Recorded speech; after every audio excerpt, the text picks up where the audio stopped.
লেখিকা অনিন্দিতা মুখার্জি সাহার শৈশব চুরি। মা, একবার ঘরে আসবে? চিৎকার করে ডাকলো তিন্নি। রিমি ঘরে আসতেই তিন্নি খুব ক্ষীণ গলায় বলল, বাবা বেরিয়ে গেছে? বলেই কপালে হাত দিল রিমি। আবার জ্বরটা আসছে। 2 সপ্তাহ ধরে এই জ্বর আসছে আর যাচ্ছে। ব্লাড টেস্ট, ইউরিন টেস্ট সব নর্মাল। 3টে ডাক্তার চেঞ্জ করা হয়ে গেল।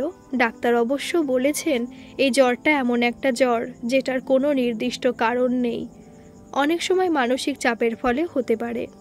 রিমির ভাবনার ফাঁকেই থার্মোমিটার জানান দিল জ্বর প্রায় 2-এর কাছাকাছি। প্যারাসিটামলটা আনতে গিয়ে দেখল তিন্নি উদাস চোখে তাকিয়ে আছে দেওয়ালের দিকে।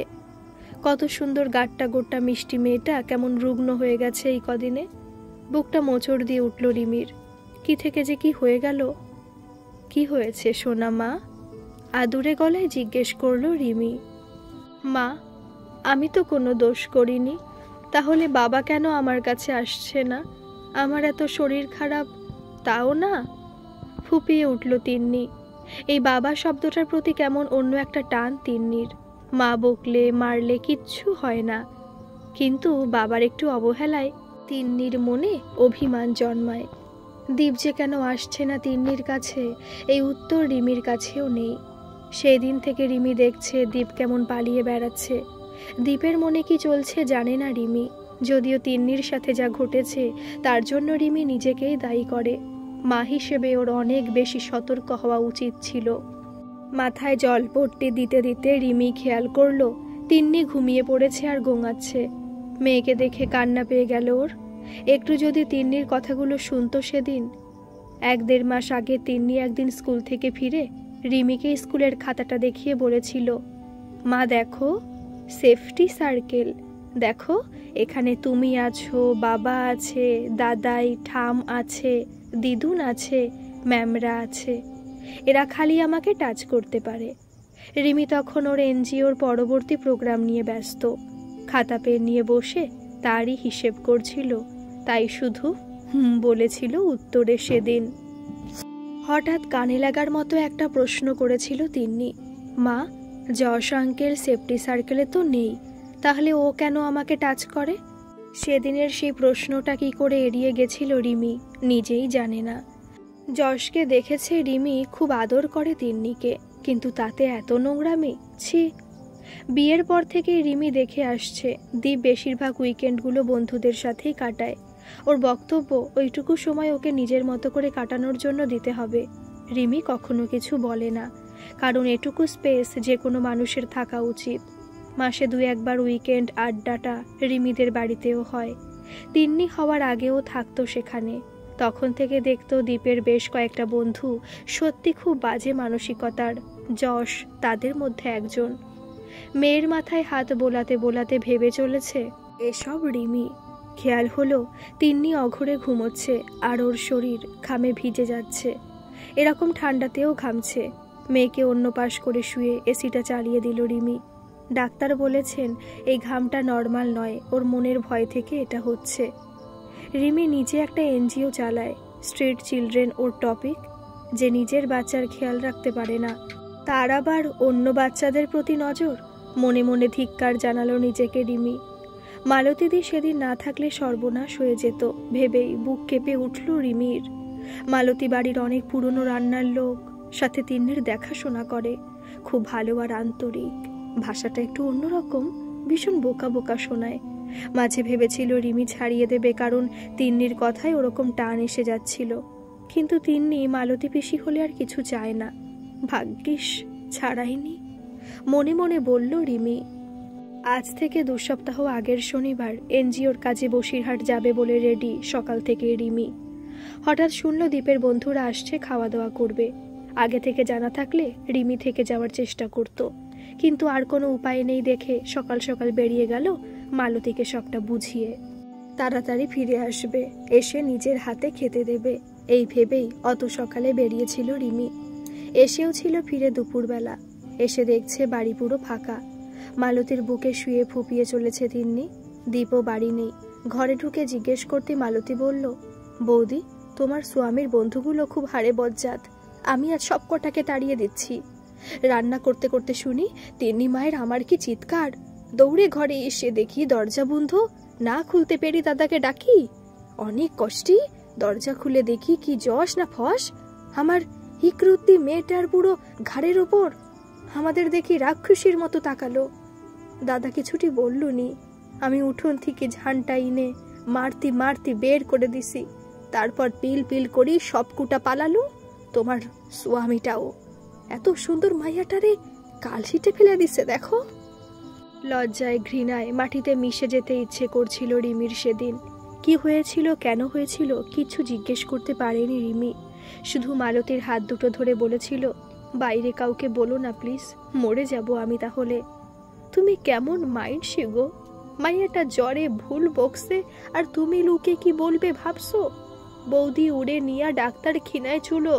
আমি কাউরে কিচ্ছুটি কুবো না, তোমার গা ছুঁয়া কথা দিচ্ছি। অনেক বড় মন এই মালতীর, বস্তিতে থেকেও অনেক উঁচু মনের।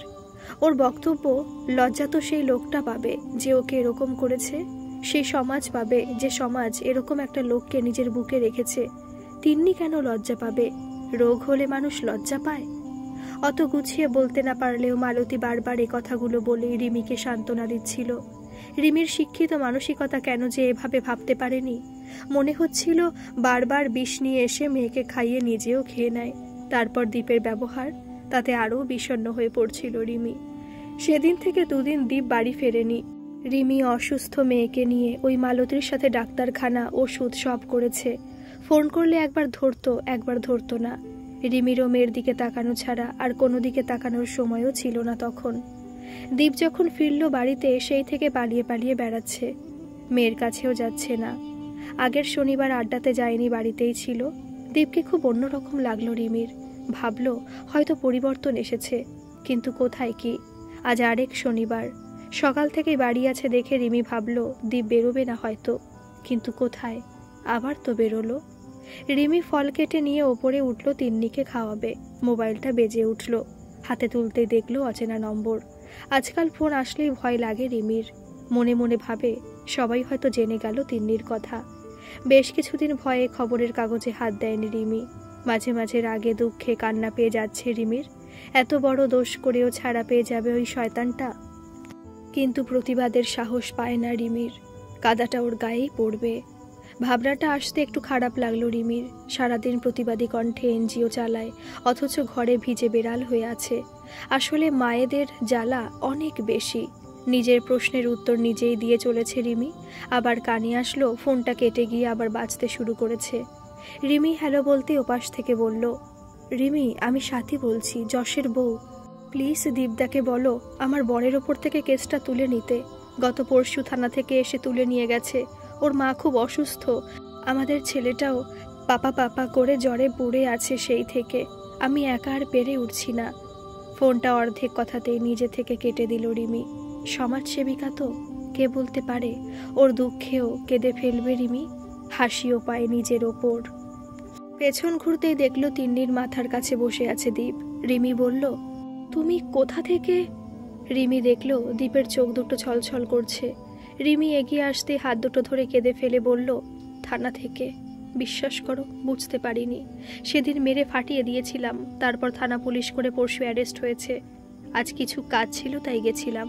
আর বিশ্বাস নয় ওকে, আজ আমার মেয়েকে, কাল আর কার কার ক্ষতি করবে কে জানে। কিন্তু কি বলতো রিমি, দোষটা আমাদেরও।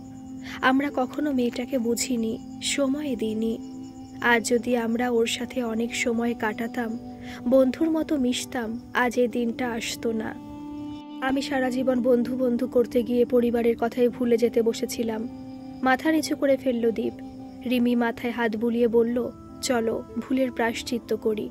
দীপ বলল, কিভাবে? রিমি বলল, আমার এনজিওর বাচ্চাদের নিয়ে একটা অ্যাওয়ারনেস প্রোগ্রাম করব। ওখানে ওদের শেখাবো গুড টাচ কি, ব্যাড টাচ কি, সেফটি সার্কেল কি। দীপ জিজ্ঞেস করলো, আমায় কি করতে হবে? রিমি বলল, আমার পাশে থাকতে হবে, আর কোনো শিশুর শৈশব চুরি হতে দেওয়া যাবে না। ওরা বাঁচুক হেসে খেলে। দীপ রিমিকে আনন্দে জড়িয়ে ধরল। কখন পায়ে পায়ে তিন্নিও এসে হাজির ওদের তৈরি করা বৃত্ততে। আজ বেশ ফ্রেশ লাগছে মেয়েটাকে। সত্যি তো এটা একটা রোগ, রোগীর তো দোষ নেই, দোষ তো তার যে রোগটা বহন করে বেড়াচ্ছে, তার চিকিৎসার দরকার। কেন মিছিমিছি তিন্নি কষ্ট পাবে, লজ্জা পাবে? ও ঠিক সেরে উঠবে। রিমি আর দীপ দুজন মিলে সারিয়ে তুলবে, সাথে রিমিও এই ঘটনা সবাইকে জানাবে, সতর্ক করবে বাবা মায়েদের। আর একটাও শৈশবও চুরি হতে দেওয়া যাবে না। প্লিজ এই 1-2 দিন একটু কনসিডার করে নেবেন। ভালো করে পড়তে পারছি না জানি, মার্জনা করবেন। 2-3 দিন পর থেকে ভালো করে পড়ার চেষ্টা করব। গল্পটি ভালো লাগলে অবশ্যই একটা সাবস্ক্রাইব করে দেবেন। কেমন লাগলো কমেন্ট করে জানাবেন। ধন্যবাদ।